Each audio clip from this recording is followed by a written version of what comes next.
আমি আবার বলছি, এইভাবে তৃণমূল কংগ্রেস মমতা বন্দ্যোপাধ্যায়ের দলকে আটকানো যাবে না। আমাদের আবার কনভেনশন করব আমরা যাদবপুরে, এই অধ্যাপক অধ্যাপিকাদের নিয়েই করব। এইভাবে তৃণমূল আজকে 3000 অধ্যাপক, পাহাড় থেকে সাগর, আজকে তারা কনভেনশনে এসেছিলেন। যাদবপুর বিশ্ববিদ্যালয়ের ভেতরে ছাত্রদের র্যাগিং করা হয়, মেরে দেওয়া হয়, কেন্দ্রের কোনো কেউ ঢুকতে গেলে আটকে দেওয়া হয়, রাজ্যের কেউ ঢুকতে গেলে আটকে দেওয়া হয়। এটা এর আগে বাবুল সুপ্রিয়কে আটকানো হয়েছে, আমায় অবশ্য আটকানো হয়নি, কিন্তু আমি কথা বলতেও রাজি ছিলাম। কিন্তু ওরা বলছেন এক্ষুনি আমাকে ডেট জানাতে হবে, আর বসতে রাজি হচ্ছেন না। 4 জন মিলে একটা ডেপুটেশন দিতে পারতেন, একটা লিখিত দিতে পারতেন।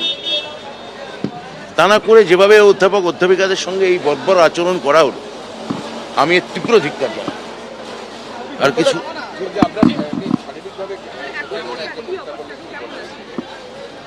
শারীরিকভাবে ঠিক আছে, আমি বললাম তো।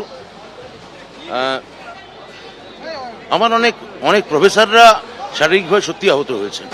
আমার খোঁজ নেওয়ার আগে আমার যারা অধ্যাপক অধ্যাপিকা আছে তাদের আপনারা বাইট নিন, খোঁজ নিন, দেখবেন অনেকে সত্যিকারে সিরিয়াসলি আহত।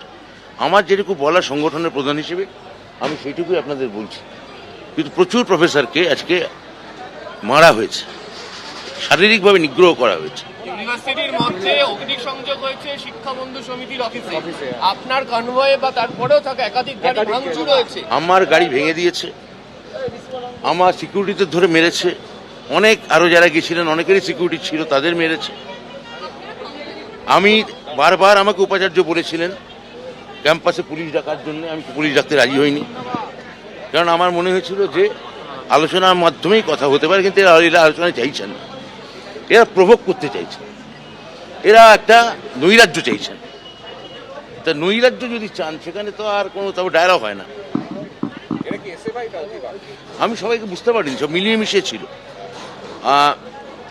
এসএফআই কিন্তু আমাকে আলাদা করে দেখা করেছে এবং তারা আমায় ডেপুটেশন দিয়েছেন। তাদের কেউ ওদের মধ্যে ছিল কিনা সেটা আমি বলতে পারবো না। আমার ইতিমধ্যে অধ্যাপক সংগঠন মানে ওয়েবকুপা তারা যাদবপুর থানায় গেছে। সুমন বন্দ্যোপাধ্যায়, মহিতোষ গায়েন এবং আমাদের সেলিম বক্স মণ্ডল, আমার 3 ভাইস প্রেসিডেন্ট, তারা ইতিমধ্যেই সম্ভবত এফআইআর করে দিয়েছেন। ধুমধুমার পরিস্থিতি হয়ে আছে এখনো যাদবপুরে। আপনি আসার পর যখন এখানে আসলেন এখনো পর্যন্ত অভিযোগ যে তাদেরকে বাধা দেওয়া হচ্ছে, আপনাদের সংগঠনের সদস্যদের হেকেল করা হচ্ছে, এই অভিযোগ উঠে আসছে। সে বললাম তো আপনাদের যে কেন এটা করছেন ওটা আমি জানি না। মানে তৃণমূল কংগ্রেস যাদবপুরে যেতে পারবে না, ওয়েবকুপা একটা এজিএম করতে পারবে না, তৃণমূল ছাত্র পরিষদ সংগঠন করতে পারবে না। এটা কি গণতন্ত্র? আমি আজকে আমার বক্তৃতায় বলেছি ওদের হিম্মত আছে যে বিজেপির শাসিত কোনো রাজত্বে গিয়ে কোনো বিশ্ববিদ্যালয় বিজেপি মণ্ডলের অধ্যাপকরা যেখানে আছেন সেখানে গিয়ে এইরকম বিজেপি অধ্যাপকদের গায়ে হাত দিতে, মন্ত্রীর গাড়ি ভাঙচুর করতে ওরা পারবেন? কারা আজকে গোটা রাজ্য দেখেছে কারা আজকে নৈরাজ্য চালিয়েছে এবং কারা ধৈর্য ধরে ওখানে বসেছিল? আমি মুখ্যমন্ত্রী, আমার দলনেত্রী মমতা বন্দ্যোপাধ্যায়, আমি দলের একজন কর্মী।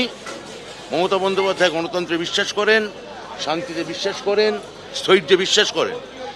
আমি স্থিরতার সঙ্গে ওদের কথা বলতে চেয়েছিলাম, কিন্তু ওরা কথা বলতে চাননি, ওরা নৈরাজ্য চেয়েছিলেন, বলগাহীন একটা সন্ত্রাস চেয়েছিলেন। এটা খুব উদ্বেগজনক। সেটা আমি বলতে পারবো না ওদের পরিকল্পনা ছিল কি ছিল না। মোহাম্মদ সেলিম কি বলছেন না বলছেন আমাদের কিছু দরকার নেই, কেননা সেলিমের বক্তব্য ওর পার্টি সিরিয়াসলি নেয় না, আমাদের এখানে নেওয়ার কোনো দরকার নেই। আর উনি তো চান যে তৃণমূলের মন্ত্রী বা তৃণমূলের অধ্যাপক অধ্যাপিকা নিগৃহীত হন। সব তাহলে অধ্যাপক অধ্যাপিকারাও তাহলে বানিয়ে করছে, সবাই নাটক করছে। আমি নয় থিয়েটারের লোক, এখানে আমি দাঁড়িয়ে অভিনয় করছি, কিন্তু যে অধ্যাপক অধ্যাপিকারা মার খেলেন সেলিমের কাছে তারাও তাহলে নাটক করছে। মোহাম্মদ সেলিমকে একটু খোঁজ নিতে বলুন এবং ওনাকে বলবো যে পুরো সব কিছু রাজনৈতিকভাবে না দেখে ওদের সময়ও এরকম ঘটনা যদি কেউ ঘটায় আমরা তার প্রতিবাদ করব। দলের চেয়ারপারসনকে জানালেন? জানিয়েছি। কুণাল ঘোষও দেখা করতে এসেছেন আপনার সাথে দেখা যাচ্ছে, একাধিক নেতারাও এসে উপস্থিত হচ্ছেন এখানে। হ্যাঁ, সে আমি দেখা করবো ওদের সঙ্গে।